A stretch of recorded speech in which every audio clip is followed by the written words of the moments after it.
സാറേ നമ്മുടെ സ്റ്റേഷന് മുമ്പിൽ ഒരു ബാഗ് വന്ന് വീണു. പൊന്നു സാർ ഒന്ന് എഴുന്നേക്കത് ബോംബാണെന്ന് സംശയം. ബോംബെ അല്ല സാറേ, ബോംബ്.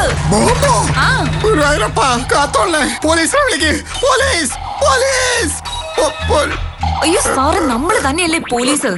സാർ എന്തെങ്കിലും ഉറക്കപ്പിച്ച് പറയുന്നത്?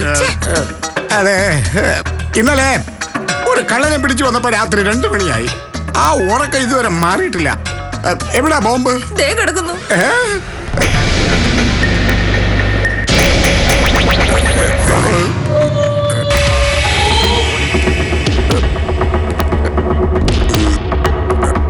അല്ലെങ്കിൽ വേണ്ട, ഒന്ന് നോക്കിയേ. ഞാനോ?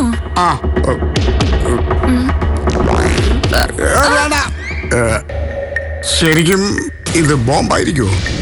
ആണെങ്കിൽ ഈ ബാഗ് താഴെ വീണപ്പോഴേ പൊട്ടേണ്ടതല്ലേ? അത് ശരിയാ. ചിലപ്പോ ഇത് ടൈം ബോംബായിരിക്കും. CIയും SIയും ഒക്കെ വന്നിട്ട് പൊട്ടാൻ വേണ്ടി ടൈം റെഡിയാക്കി വെച്ചിട്ടുണ്ടാവും. ആണോ? എങ്കിൽ CIയും SIയും വിളിക്ക് സാറേ. വിളിച്ചിട്ട് എന്ത് പറയാനാ? സാറേ വേഗം വാ, ഒരു ബോംബ് ഇതാ പൊട്ടാൻ വേണ്ടി കാത്തിരിക്കുന്നു. അല്ല സാറേ, ഇതൊക്കെ റിപ്പോർട്ട് ചെയ്യണ്ടേ? വിളിക്ക് സാറേ, അങ്ങട് വിളിക്ക്. വിളിക്കല്ലേ? വിളിക്ക്. ഇപ്പൊ പൊട്ടിയനെ.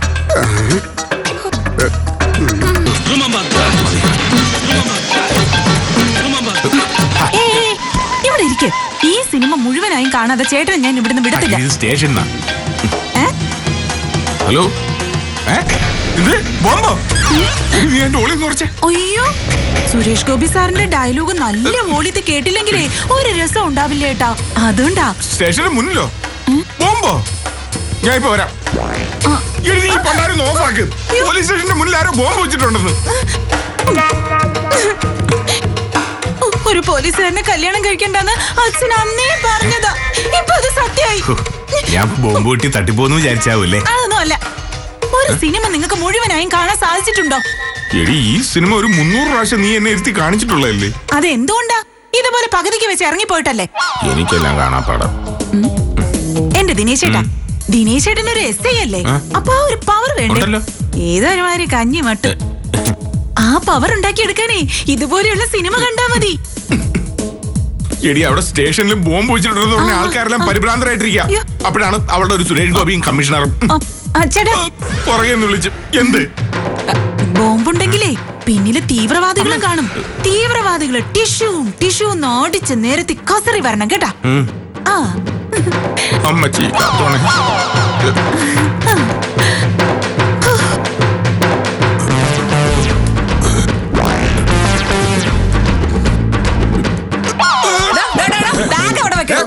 താനാണല്ലേ അപ്പൊ ഇതിവിടെ കൊണ്ടുവന്നിട്ടത്? താനപ്പ ചാവേറാണല്ലേ? അയ്യോ, ചായൂരിലെത്തിയ ഏതില്ലത്തെ ആയാലും ഇവിടെ ബാഗ് കൊണ്ടുവന്നിടുന്ന ആൾക്കാരെ ഞങ്ങൾ ചാവേറെന്ന് വിളിക്കുന്നത്.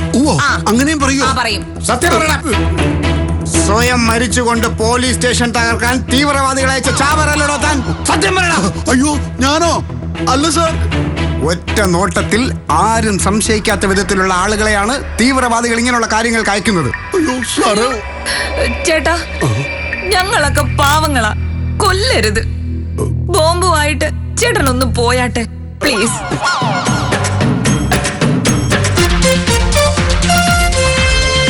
Police station? ഇത് ശരിക്കും പോലീസ് സ്റ്റേഷൻ തന്നെ അല്ലേ? അതെ. അല്ല, ഇങ്ങനെ പേടിത്തോടികളാണോ പോലീസുകാര്? ഇത് ബോംബല്ല, കള്ളന്മാരെ പേടിച്ച് ആ റോഡിൽ നിന്ന് ഇങ്ങോട്ടേക്ക് വലിച്ചെറിഞ്ഞ എന്റെ ബാഗാ ഇത്. അപ്പൊ താൻ തീവ്രവാദി അല്ലേ? അയ്യോ അല്ല, ഞാൻ നമ്മുടെ ശിവന്റെ അമ്പലത്തിലെ പൂജാരിയാണ്. ചായൂരില്ലത്തെ പരമേശ്വരൻ നമ്പൂതിരി. എന്റെ ചായൂരില്ലാത്ത പരമേശ്വരൻ നമ്പൂതിരി എന്താ മനുഷ്യനെ പേടിപ്പിച്ച് കളഞ്ഞല്ലോ താൻ. താനെന്റെ കാശും കുറെ കളഞ്ഞു. ഞാനോ? എപ്പോ? താൻ ഈ ബാഗ് ഇങ്ങോട്ട് എറിഞ്ഞ കാരണം പേടിച്ച് സകല അമ്പലങ്ങളിലും നേർച്ച നേർന്നില്ലേ ഞാൻ. അതിലേക്ക് എത്ര കാശാവും അറിയോ? കള്ളന്മാരെ പേടിച്ച് ഇങ്ങോട്ട് അറിയാൻ തന്റെ ബാഗിൽ എന്താ നിധിയാണോ? 5 ലക്ഷം രൂപയുണ്ട് സാറേ ഈ ബാഗില്. താ നോക്ക്, ഇപ്പൊ കാണിച്ചു തരാം. ദാ, കണ്ടോ? ഇത്രയും കാശ് ബാഗിലിട്ട് താൻ എവിടെ നിന്ന് വരുന്നു? എന്റെ സാറേ, ഞാനൊരു ആധാരം രജിസ്റ്റർ ആക്കിയിട്ട് രജിസ്റ്റർ ഓഫീസിൽ നിന്ന് വരണ വഴിയാ. എന്റെ സ്ഥലം വിറ്റ കാശാ. ഈ രൂപ തട്ടിപ്പറിക്കാൻ ബൈക്കിൽ 2 കള്ളന്മാർ എന്റെ പിന്നാലെ കൂടി. ബൈക്കിൽ വന്നവര് കള്ളന്മാരാണെന്ന് എന്താ ഉറപ്പ്? അതെ സാറേ, അവന്മാര് കള്ളന്മാർ തന്നെയാ. ഞാൻ ഇങ്ങനെ നടക്കുമ്പോ അവന്മാര് ബൈക്കിന് പിന്നാലെ വരുന്നു. അപ്പൊ ഞാൻ അങ്ങോട്ട് നിന്നു. അപ്പൊ അവര് ബൈക്ക് നിർത്തി. ഞാൻ സ്പീഡിൽ അങ്ങോട്ട് നടന്നു. അപ്പൊ അവര് ബൈക്കിൽ പിന്നാലെ വന്നു. അപ്പൊ ഞാൻ അങ്ങോട്ട് ഓടി. അപ്പൊ അവര് സ്പീഡിൽ ബൈക്കിൽ വന്നു. പിന്നെ ഞാനൊന്നും നോക്കിയില്ല.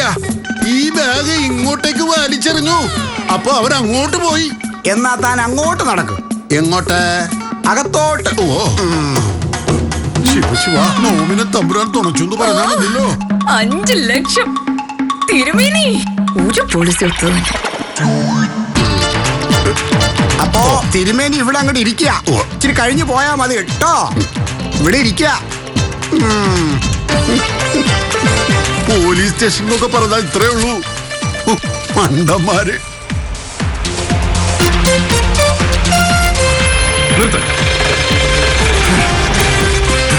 അമ്മേ പോണോ? വേണ്ട. തൊപ്പി.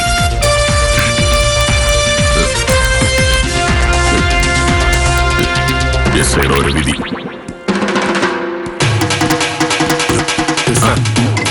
എന്താണോ എവിടെയാ ബോംബ്?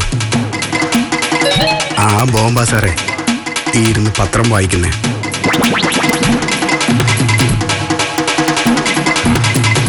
താനാണോ തീവ്രവാദിയോ?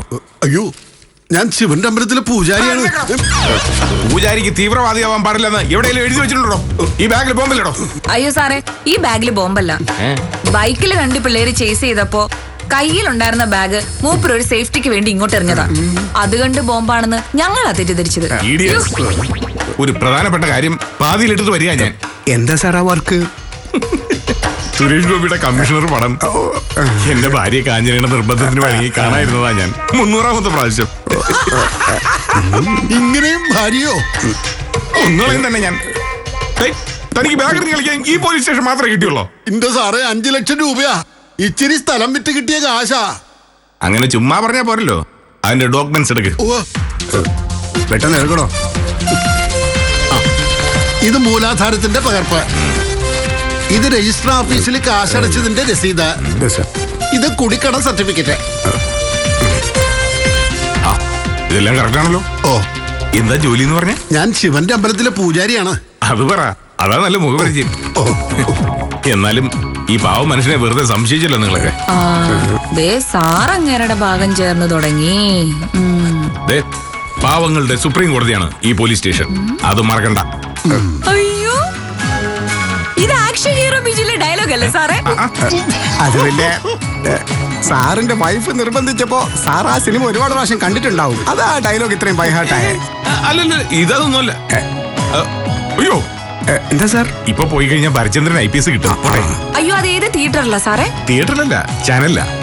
പിന്നെ CI ചോദിച്ചു കഴിഞ്ഞാ ഞാൻ ആ കള്ളനോട്ട് കേസിന്റെ ഇൻവെസ്റ്റിഗേഷന് പോയെന്ന് പറഞ്ഞാൽ മതി. പോട്ടെ തിരുമേനി. ഇഷ്ടം. ജീപ്പെടുക്ക്. സൈറൻ കൂടെ എത്തും. തിരുമേനി അല്ല, സാർ എങ്ങടാ പോയെന്ന് പറഞ്ഞേ? സാറ് സുരേഷ് ഗോപിയുടെ ഭരചന്ദ്രൻ IPS എന്ന സിനിമ കാണാൻ പോയതാ. ഡ്യൂട്ടി സമയത്തോ? അതും ഡ്യൂട്ടി ആണല്ലോ. പിന്നെ സിനിമയെന്നല്ല ഞങ്ങൾ ഈ തെറിവിളിയൊക്കെ പഠിക്കുന്നേ. അപ്പൊ തെറിവിളി പഠിക്കാനുള്ള ഒരു ട്രെയിനിങ് ആണ് ഈ സിനിമ കാണല്. തിരുമേനി ഇങ്ങ് വന്നേ. ഇങ്ങ് വാന്ന് വാ. ശിവ ശിവ, ഇരുന്നോടെ.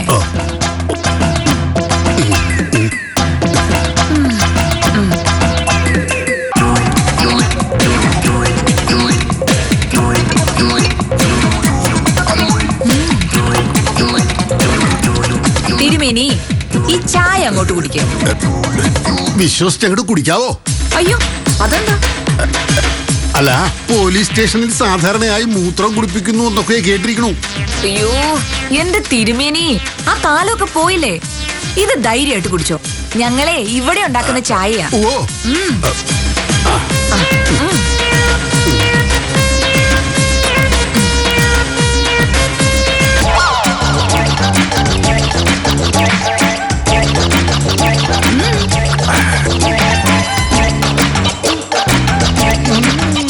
ഇഷ്ടായി.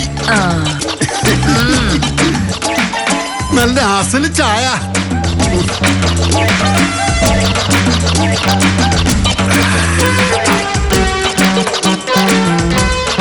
ഇനിയിപ്പോ നല്ല ചായ കുടിക്കണമെങ്കില് പോലീസ് സ്റ്റേഷനിൽ വരേണ്ട സ്ഥിതിയായി. തിരുമേനിയുടെ വീട്ടിൽ ആരൊക്കെയുണ്ട്? ഞാനും സാവിത്രിയും മോളും. പിന്നെ ഒരു മോനും കൂടിയുണ്ട്. അവന് 15 വയസ്സായിട്ടുള്ളൂ. 15 വയസ്സുള്ള ഒരു മകനുണ്ടല്ലേ? ഓ അത് മതി.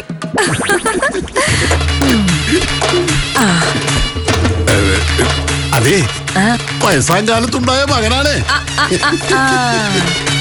തിരുമേനി അപ്പൊ ആള് മോശക്കാരനല്ല.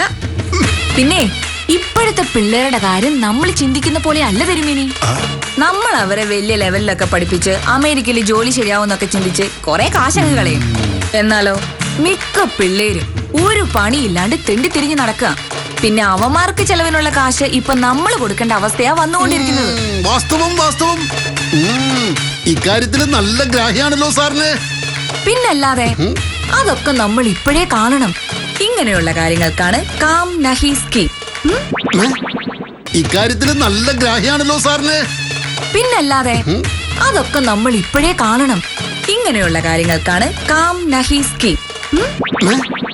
അതെന്താ? ഹിന്ദിയിൽ കാം എന്ന് പറഞ്ഞാൽ ജോലി, നഹി എന്ന് പറഞ്ഞാൽ ഇല്ല എന്നർത്ഥം. ശരിക്കും അങ്ങോട്ട് പറഞ്ഞോളൂ പോലീസേ. കാമയല്ല, കാം നഹി സ്കീം. തിരുമേനി, എന്റെ ഹസ്ബൻഡ് ഒരു ഇൻഷുറൻസ് ഏജന്റാ. കാം നഹി സ്കീം പ്രകാരം തിരുമേനി മകന്റെ പേരിൽ ഇപ്പൊ ഒരു 10,000 രൂപ നിക്ഷേപിക്കുക. ഓരോ 3 മാസം കൂടുന്തോറും അതേ സംഖ്യ തന്നെ നിക്ഷേപിച്ചാൽ മകന് 30 വയസ്സ് കഴിയുമ്പോഴേക്കും ജോലിയില്ലാണ്ട് തണ്ടി തിരിഞ്ഞു നടക്കുന്ന അവന് മാസം തോറും 10,000 രൂപ ശമ്പളം പോലെ കിട്ടും. നല്ല സ്കീമല്ലേ? നല്ല സ്കീം. പക്ഷേ നോമിനൊരു സംശയം. ഒരു പക്ഷേ നോമിന്റെ കുട്ടിക്ക് ജോലി കിട്ടിയാലോ?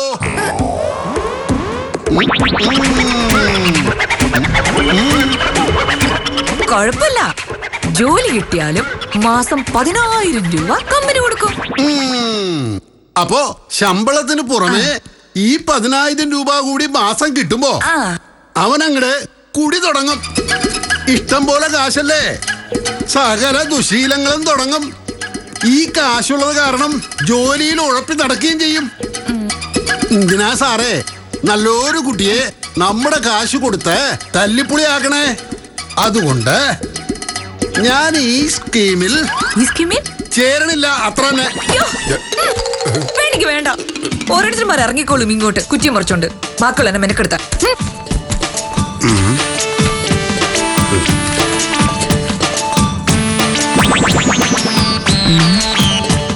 മോന്റെ കാര്യം അവിടെ നിൽക്കട്ടെ. തിരുമേനിക്ക് ആരോഗ്യം ക്ഷയിച്ച് ശാന്തി കഴിക്കാനാവാതെ ഒരു വരുമാനവും ഇല്ലാതെ വന്ന ഒരു കഷ്ണം കയറിൽ തൂങ്ങി ഈ ലോകത്തുനിന്ന് അങ്ങോട്ട് പോകും ഞാൻ. അത്ര തന്നെ. എന്നാലും ഇൻഷുറൻസിൽ ചേരില്ല. ഇൻഷുറൻസ് തട്ടിപ്പാ. ഇൻഷുറൻസിന് കുറ്റം പറഞ്ഞാലുണ്ടല്ലോ, കിളവനാണെന്നൊന്നും ഞാൻ നോക്കൂല്ലോ. ഒരൊറ്റ കീറ് വെച്ചിരും ഞാൻ.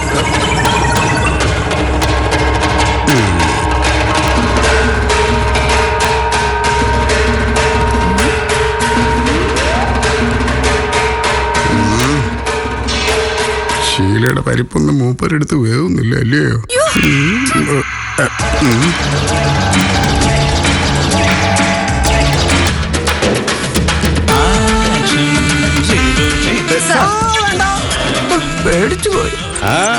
ഞാനൊരു വാക്കു പറഞ്ഞാൽ അതൊരു വാക്കാണ്. വാക്കാണ് വാക്കാണ്. ഈ ശബ്ദം എവിടെയോ കേട്ടിട്ടുള്ളത് പോലുണ്ടല്ലോ. ആ അതെ, ഇവിടുത്തെ ഇൻസ്പെക്ടർ VS-ന്റെ ശബ്ദം അനുകരിച്ചതാ. ഓ, ആള് വലിയ മിമിക്രിയാ. സ്വഭാവം വേറെ മാക്രി. എനിക്ക് ഈ മാക്രിക്കാരൊക്കെ അല്ല, ഈ മിമിക്രിക്കാരൊക്കെ വലിയ ഇഷ്ടാ. കേരളത്തിന്റെ തനത് കലയാ മിമിക്രി. അതെ, അദ്ദേഹത്തെ ഒന്ന് പരിചയപ്പെടാൻ എന്താ വഴി? അതെ, വെറുതെ ആവശ്യമില്ലാതെ പുലിവാല് പിടിക്കണോ തിരുമേനി? ഇയാള് പോയാട്ടെ. ബൈക്കിൽ വന്ന കള്ളന്മാരൊക്കെ ഇപ്പൊ സ്ഥലം വിട്ടിട്ടുണ്ടാവും. അതല്ല സാറേ, ഏതായാലും പോലീസ് സ്റ്റേഷൻ വരെ വന്നില്ലേ, ഏമാനെ ഒന്ന് കണ്ടിട്ട് പോവാം. അദ്ദേഹത്തിന്റെ മിമിക്രി ഒന്നും കൂടി കേൾക്കാലോ.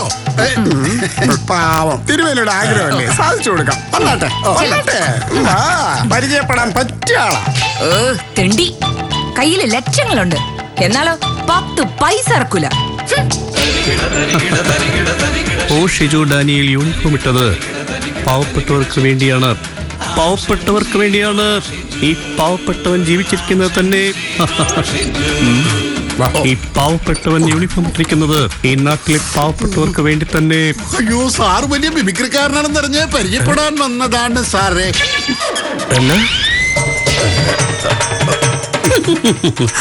മിമിക്രിക്കാരനെ പരിചയപ്പെട്ട് സിനിമയിൽ എടുക്കാൻ താൻ ആരുവാ? ആഷിഖ് അബുവോ കമലോ അതോ ലാൽ ജോസോ? എന്താടോ പറയണോ? ഞാന് ശിവന്റെ അമ്പലത്തിലെ ശാന്തിയാണേ. അതിന് ഇത് കണ്ടവന്മാർക്ക് കയറി ഇറങ്ങി നടക്കാൻ ഇത് വഴിയമ്പലമല്ല. എടോ, ശാന്തിക്ക് അശാന്തി ഉള്ള ഈ സ്ഥലത്ത് എന്താണ് കാര്യം? എന്താടോ ഇതൊക്കെ? സാറേ, ഇയാള് ബാഗുമായി നടന്നു വരുമ്പോ ബൈക്കിൽ പോയ 2 പിള്ളേര് ബാഗ് തട്ടിപ്പറിക്കാൻ പിന്നാലെ കൂടിയപ്പോ ഇയാള് ബാഗുമായിട്ട് ഇങ്ങോട്ട് ഓടി കയറിയതാ. തട്ടിപ്പറിക്കാൻ ഈ ബാഗ് എന്നാടോ? സർക്കാർ ഖജനാവോ? അയ്യോ, ഖജനാവ് പോലെ ഇത് അത്ര കാര്യമല്ല സാറേ. ഇതിനകത്ത് കാശുണ്ട്. പിന്നെ 1-2 രൂപയല്ല, 5 ലക്ഷം രൂപയാ. ഒരു സ്ഥലം വിറ്റ കാശാ. സകല രേഖകളും ഇതിലുണ്ട്.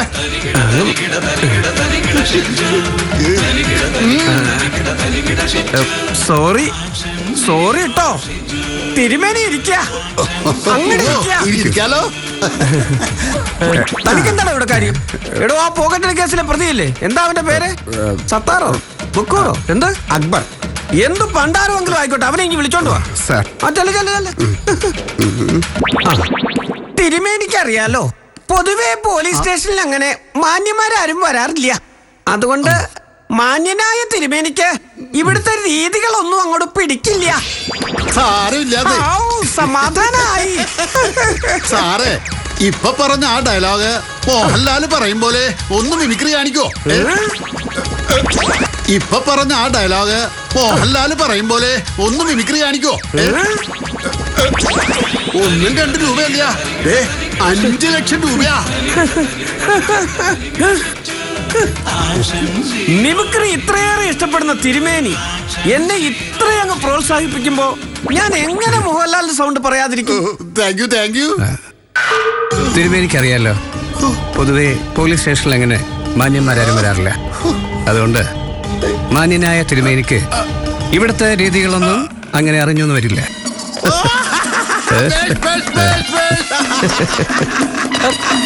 തിരുമേനി TV കാണാറുണ്ടല്ലേ? അതെങ്ങനെ മനസ്സിലായി? ഏത് കൂതറ ഡയലോഗ് കേട്ടാലും ചാടി എണീറ്റ് കൈയടിക്കുന്ന കുറെ എണ്ണം TV-യിലല്ല ഉള്ളൂ. അതുകൊണ്ട് പറഞ്ഞു പോയതാ.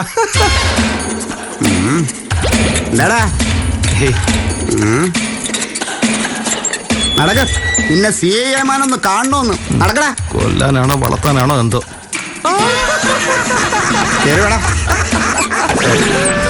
സാർ, ഇവനാ മോഷണ കേസിലെ ആ പ്രതി. എന്തുവാടാ നിന്റെ പേര്? അക്കു. ശരിക്കും പേരെന്തോടാ? അക്ബർ. അക്കു അക്ബർ. പ്രശസ്തനായ ഒരു സിനിമാ സംവിധായകന്റെ പേര് വിട്ടോണ്ട് പോക്കറ്റടി നടത്തുന്നോടാ നിന്നെ ഇന്ന് ഞാൻ. അയ്യോ, തല്ലല്ലേ സാറേ, ഞാൻ പാവോ സാറേ. തിരുമേനി, ഇനി കുറച്ചു നേരം ഞാൻ ഇവന് മിമിക്രി പറഞ്ഞു കൊടുക്കട്ടെ. തിരുമേനി വിട്ടോ. ഇങ്ങോട്ട് മാറി നിൽക്കടാ. തിരുമേനിയുടെ ബാഗിൽ എത്ര ലക്ഷം രൂപയുണ്ടെന്നാ പറഞ്ഞേ? 5 ലക്ഷം. ആ, ഓക്കെ. 5 ലക്ഷം. ആളെ കണ്ടല്ലോ, എമൗണ്ട് എത്രയാണെന്ന് പിടികിട്ടിയല്ലോ. കിട്ടി. ചൂണ്ടിക്കാണിച്ചതും അറേഞ്ച് ചെയ്തതും ഞാൻ. താൻ പണി കൊടുക്കും. സാർ കണ്ടീഷൻ പറ. എന്തോന്ന് കണ്ടീഷൻ? എമൗണ്ട് 50-50 ആണെങ്കിൽ ഞാൻ ഓക്കെ. ഇത്രയൊക്കെ ഒപ്പിച്ച് വെച്ചിട്ട് എനിക്ക് 50-50. 3 ലക്ഷം എനിക്കും 2 തനിക്കും പറ്റുമോ? ഇല്ലെങ്കിൽ ഇപ്പൊ പറ. ആ കരടിപാലു വന്നിട്ട് 1 ലക്ഷം രൂപയ്ക്ക് നൈസായിട്ട് പണി നടത്തിട്ട് അങ്ങ് പോകും. സാർ ഇങ്ങനെയൊക്കെ പറയുമ്പോ ചെയ്യാ സാറേ. അതാ രണ്ടെങ്കിൽ രണ്ട്. ഉണ്ട്. അതെ, TV പരസ്യത്തിലൊക്കെ കാണുന്ന ബിസ്ക്കറ്റ് 2 പാക്കറ്റ് എടുത്തോളൂ. അല്ല സാറ് പോയില്ലേ? ആ ഇൻസ്പെക്ടർ ഭേദ്യം ചെയ്യുകയുണ്ടായോ? എന്താ മനസ്സിലായില്ല? നന്നായി പ്രഹരിച്ചോന്ന്. ഏയ് ഇല്ല. സാറിനെ ബസ് സ്റ്റാൻഡിൽ വിടണോ? ബൈക്കുണ്ട്. അയ്യോ വേണ്ട. ബിസ്ക്കറ്റ് ബിസ്ക്കറ്റ് തന്നോളൂ.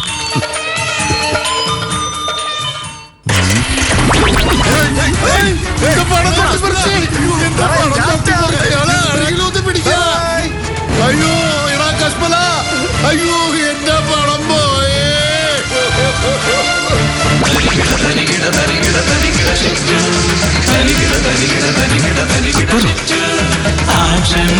ഹലോ അക്ബറേ, തട്ടിപ്പറിച്ചോ നീ? ഓ ഗുഡ്. പണം കൃത്യമായിട്ട് എണ്ണി നോക്കണം. എണ്ണി നോക്കിയോ? 5 lakhs ഇല്ലേ? Okay okay. അയ്യോ എന്റെ ബാഗ് തട്ടിപ്പറിച്ചോണ്ട് പോയേ. എന്നോട് ഈ കൊലച്ചത് വേണ്ടായിരുന്നു സാറേ, എന്നോട് ഈ കൊലച്ചത് വേണ്ടായിരുന്നു. എന്ത് ചെയ്യാ നീ? താൻ എന്താ മുന്നാക്കാടോ ഈ പറയുന്നത്? സാറേ, സാർ ഒരുമാതിരി പൊട്ടങ്ങളി കളിക്കരുത്. സാറ് പറഞ്ഞു വിട്ടതല്ലേ ആ പോക്കറ്റടിക്കാരനെ? ഞാനോ? പോക്കറ്റടിക്കാരനെയോ? താൻ എന്ത് വർത്താനോടോ ഈ പറയുന്നത്? എന്റെ കാശ് തിരിച്ചു തരാൻ സാർ അയാളോട് പറയണം. ഇല്ലാച്ചാ സാറാണ് ഇതിന്റെ പിന്നിലെന്ന് ഇപ്പൊ തന്നെ ആഭ്യന്തരമന്ത്രിക്ക് പരാതി കൊടുക്കും ഞാൻ. എന്റെ ശിഷ്യനാ മൂപ്പരുടെ പിയെ. എടോ താനോട് വന്നേ. താൻ എനിക്കെതിരെ പരാതി കൊടുക്കും അല്ലേ? കൊടുക്കു സാറേ. എന്റെ മോളുടെ കല്യാണത്തിന് സ്വരൂപിച്ചു വെച്ചിരുന്നതാ. അത് ആ കള്ളം കൊണ്ടുപോയേ. അതെ, സാറുമായിട്ട് ഒത്തുകളിച്ചതുകൊണ്ട് മാത്ര. ഏത് കോടതി പോയാലും സാറിന് ഞാൻ കൊടുക്കും. എന്തായാലും താൻ എന്നെ കൊടുക്കുമല്ലോ. കൊടുക്കും. അപ്പൊ ഇതൂടെ ചേർത്ത് അങ്ങ് കുടിപ്പിക്കും. അയ്യോ അയ്യോ അയ്യോ. എന്തായാലും തിരുമേനിയുടെ ആഗ്രഹം സാധിച്ചു. ഞാൻ അപ്പോഴേ പറഞ്ഞത് അങ്ങേരെടുത്ത് വെറുതെ ആ മരമാഗ്രഹിച്ചെന്ന് പരിചയപ്പെടണ്ടാന്ന്. അപ്പൊ മിമിക്രിയാ മാങ്ങാത്തൊലിയാന്ന് പറഞ്ഞ് നേരെ സിംഹത്തിന്റെ മടയിൽ ചെന്ന് പെട്ടു. 10 പൈസയുടെ പ്രയോജനമില്ലാത്ത തിണ്ടിയ അവിടെ കിടന്ന് അനുഭവിക്കട്ടെ.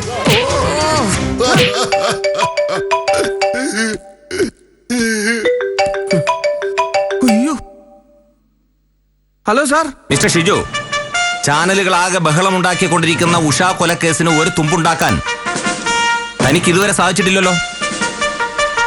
തനിക്ക് ഞാൻ തന്ന 48 മണിക്കൂർ സമയം തീരാൻ ഇനി വെറും അരമണിക്കൂർ മാത്രം. ആ അരമണിക്കൂർ കഴിഞ്ഞാൽ തനിക്ക് തന്റെ മകൻ പഠിക്കുന്ന സ്കൂളിൽ പോയി TC-ക്കുള്ള ആപ്ലിക്കേഷൻ കൊടുക്കാം. അയ്യോ സാറേ, ഇനി എന്നെ സ്ഥലം മാറ്റില്ല സാറേ. ഇപ്പൊ തന്നെ ഈ വർഷം ഇത് 3ാമത്തെയാ. അരമണിക്കൂർ സമയത്തിനുള്ളിൽ തനിക്കൊരു പ്രതിയെ പിടിച്ച് ഹാജരാക്കാൻ കഴിഞ്ഞാൽ തന്റെ കാര്യം ഞാൻ ശരിയാക്കാം. ഇല്ലെങ്കിൽ ഐ വിൽ ബി ഹെൽപ്ലെസ്. എന്തൊരു കഷ്ടമാണെന്ന് പറ.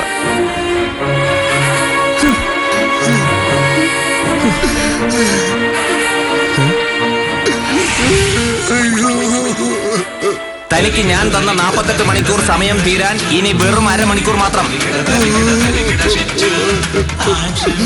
അരമണിക്കൂർ സമയത്തിനുള്ളിൽ തനിക്കൊരു പ്രതിയെ പിടിച്ച് ഹാജരാക്കാൻ കഴിഞ്ഞാൽ തന്റെ കാര്യം ഞാൻ ശരിയാക്കാം. കോളിളക്കമുണ്ടാക്കിയ ഉഷ വധക്കേസിലെ പ്രതി പിടിയിൽ. ഉഷയുടെ വീടിനടുത്തുള്ള ശിവക്ഷേത്രത്തിലെ പൂജാരിയായ പരമേശ്വരൻ നമ്പൂതിരിയാണ് പിടിയിലായത്. ഉഷ ക്ഷേത്രത്തിലെത്തിയപ്പോൾ ശ്രീകോവിലിൽ നിന്നിറങ്ങിയ പൂജാരിയുടെ മുണ്ട് അഴിഞ്ഞു വീഴുന്നത് കണ്ട് ഉഷ ചിരിച്ചതാണ് പ്രതിയിൽ വൈരാഗ്യമുണ്ടാക്കിയത്. പ്രതി കുറ്റം സമ്മതിച്ചു.